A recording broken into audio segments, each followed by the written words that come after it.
Diga karel din. Karel. Sika plan symbol. Shit.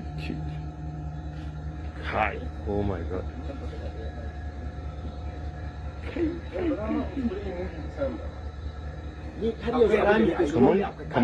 Kaman gobara fa irin da aka ji.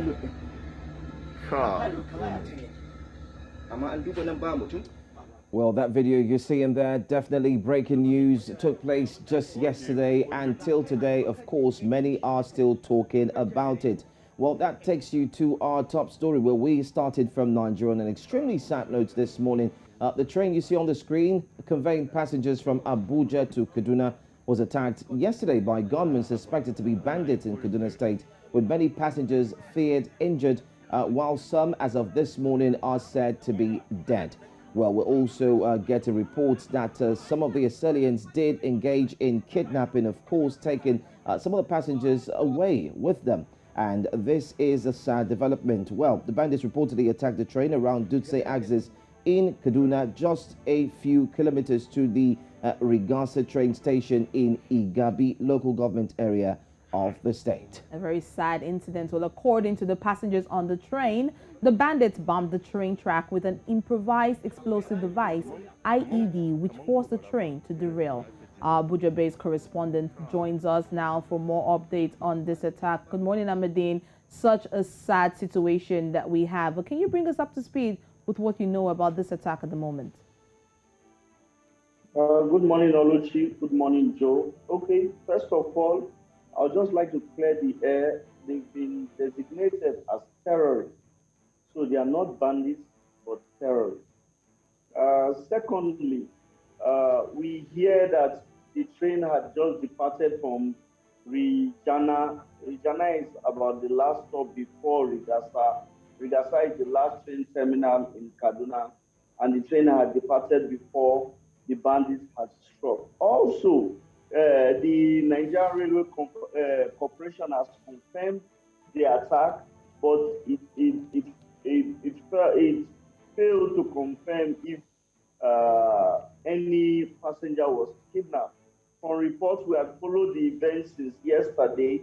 From reports which we got much later on was that the military had swept to the rescue of the passengers and engaged the terrorists, and that they were rescued as of last time. We don't know how many have been injured. We have not heard of any fatalities, but we are hoping that there is none. But this tells us that these terrorists are coming closer. This is the second time that track has been attacked. It was attacked last year. There were no casualties. The Nigerian Railway Corporation quickly fixed the train track so that train operations can resume. Now the bandits have come to strike again this year. Some people looking at the event, there are two things. Number one is either they are getting desperate that they can no longer have the sphere of influence they have along the Abuja-Kaduna expressway. That used to be the hub of kidnapping.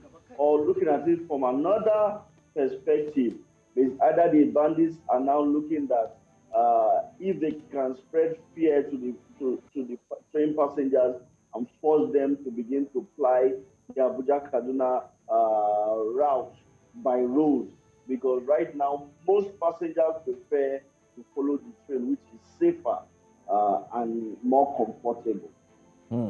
Which is safer, more comfortable as well. Not forgetting too, it's timely.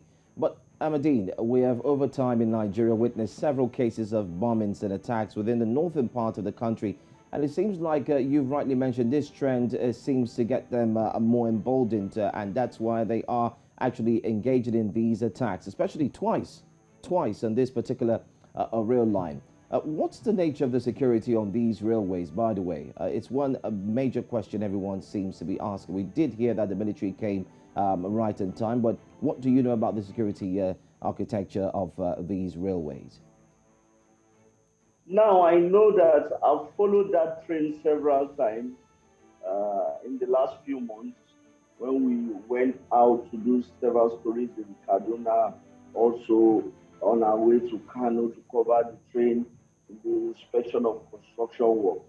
I know that within the train, there is an agreement with the police that there's security within the train. But what I cannot tell you now is how much that security is equipped to face a horde of terrorists, because these are policemen who are in the train expected to maintain law and order and to ensure that the passengers are protected. That's why I said that using the train is a bit safer. You are not afraid of the little criminals that pilfer your baggages and try to steal from passengers. Once you get on board the train to your destination, you are safe, because the Nigerian Railway Corporation and the Ministry of Transportation has made that so.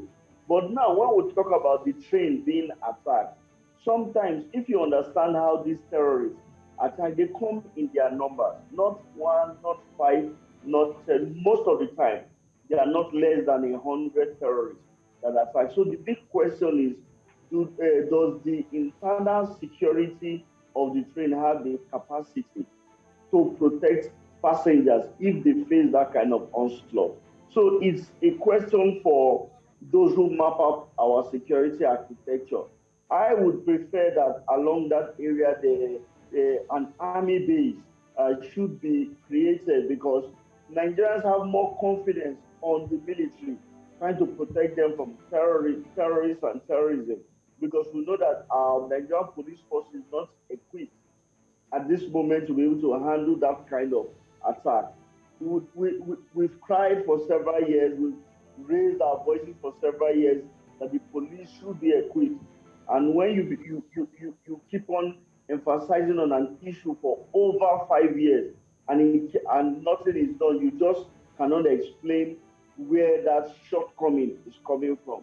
But as of now, we are hoping that those who map out Nigeria's security architecture, we understand that this train route from Abuja to Kaduna and through the several train stations is now becoming a target for the terrorists, because whatever it is, they are either eyeing that route, or maybe they are looking at the sheer number of passengers.